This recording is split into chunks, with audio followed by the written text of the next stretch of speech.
ગુમ થયેલ 5 વર્ષની દીકરીને ગણતરીના કલાકોમાં જ શોધી કાઢી તેના માતા પિતા સાથે મિલન કરાવતી સચિન જીઆઈડીસી પોલીસ તથા સુરત ક્રાઇમ બ્રાન્ચ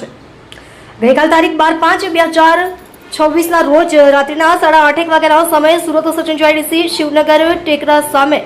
મંગળવારી બજારમાંથી ફરિયાદી શ્રી પિંકુ પૂર્ણવાસી ગોડ રહે plot number 64 Radhe residency Amarsinh પટેલના મકાનમાં ગોપાલનગરની બાજુમાં શિવનગર ટેકરો સચિન જીઆઈડીસી સુરત મુરહે ગામ પોખરા થાના કપ્તાનગંજ જિલ્લો બસ્તી યુપી નાઓની 5 વર્ષની દીકરી ગુમ થયેલ હોય જે બાબતે તેના માતા પિતા દ્વારા પોલીસને જાણ કરતા તે સંબંધે Sachin GIDC police station part 1 registered number 2024 ભારતીય ન્યાય સંહિતા 2023ની કલમ 137(2) મુજબનો ગુનો દાખલ કરી દીકરીને શોધી કાઢવા કે એક ગોહિલ પોલીસ ઇન્સ્પેક્ટર નાઓની સૂચના અને માર્ગદર્શન આપી દીકરીને શોધવા ગંભીરતા દાખવી તાત્કાલિક અત્રેના પોલીસ સ્ટેશનના તથા સુરત ક્રાઇમ બ્રાન્ચના પોલીસ અધિકારી માણસોની અલગ અલગ 5 ટીમો બનાવી દીકરીની તપાસ કરવા રવાના કરેલ જેઓ દ્વારા ગુમ થયેલ દીકરીના ફોટોગ્રાફ્સ તથા વર્ણન સાથેની માહિતી સામાજિક આગેવાનો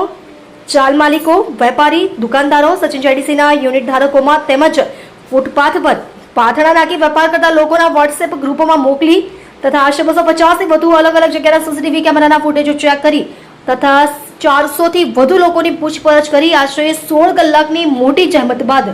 ગુમ થયેલ 5 વર્ષની દીકરીને અત્રેના police station head constable Ramcharan Dayal Nand તથા હેડ કોન્સ્ટેબલ નાનસિંહ વાલસિંહ તથા હેડ કોન્સ્ટેબલ ભરતકુમાર અમૃતલાલ તથા પોલીસ કોન્સ્ટેબલ અમીરદાન નાઓએ સચિન જીઆઈડીસી ગભેણી રોડ મનોજ પ્રતાપસિંહ સ્કૂલની પાસેથી શોધી કાઢી તેના માતા પિતાને જરૂરી સલાહ સૂચન આપેલ છે।